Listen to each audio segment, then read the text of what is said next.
Good morning, I'm Brian Reagan. This is Tyler Kelly. We welcome you to Mornings with Brian and Tyler. Today we're in Proverbs 25, verses 6 through 8. Tyler. Do not exalt yourself in the presence of the king, and do not stand in the place of the great. For it is better that he say to you, come up here, that you should be put lower, that you should be put lower in the presence of the prince, whom your eyes have seen. Do not go hastily to court, for what will you do in the end when your neighbors put you to shame? All right, two things going on here. We'll deal with the first one. There is a break. The New King James has what your eyes have seen, or whom your eyes have seen, attached to the prince.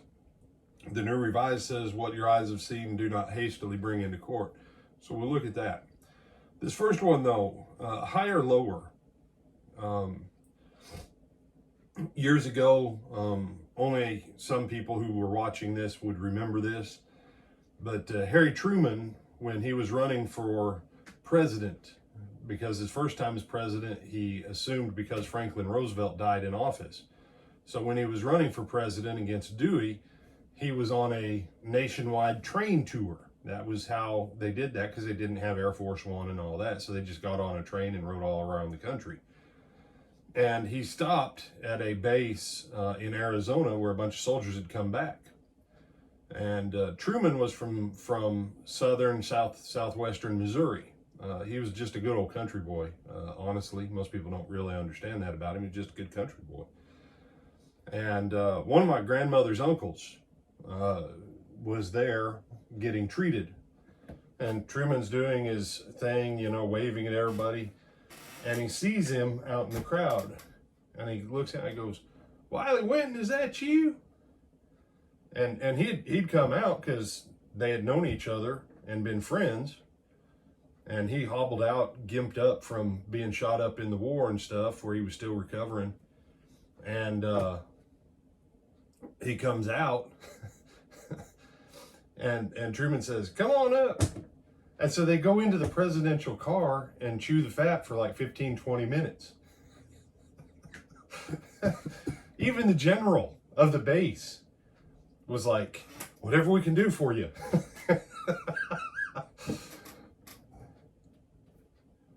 Why did he get called up into the train car? Because they knew each other from back in the day. The same farmland, the same rural country life, okay? It's better to be called up. It's better to be called up than to be sent down. Because the moment you're called up by a person in a higher place, part of their stature transfers to you because you were called up.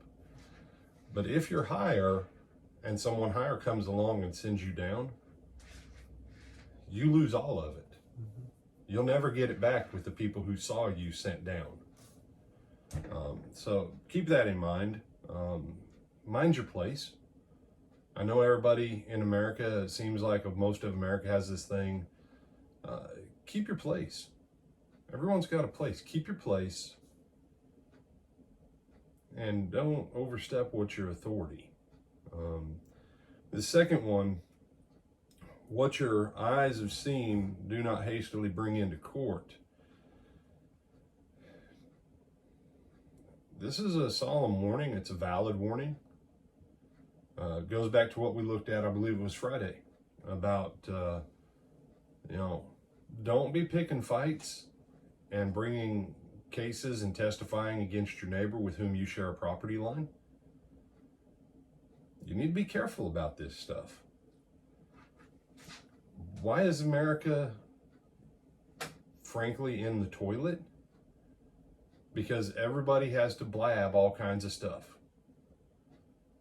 America would be better off if people would just shut their mouth. No, you're not supposed to keep silent.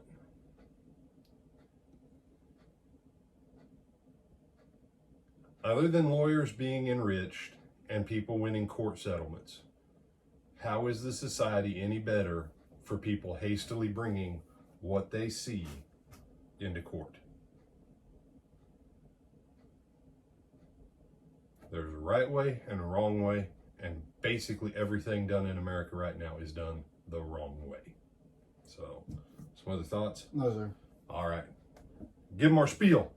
Like, comment, share, and subscribe. See you at lunch, y'all. And we'll see you at lunch.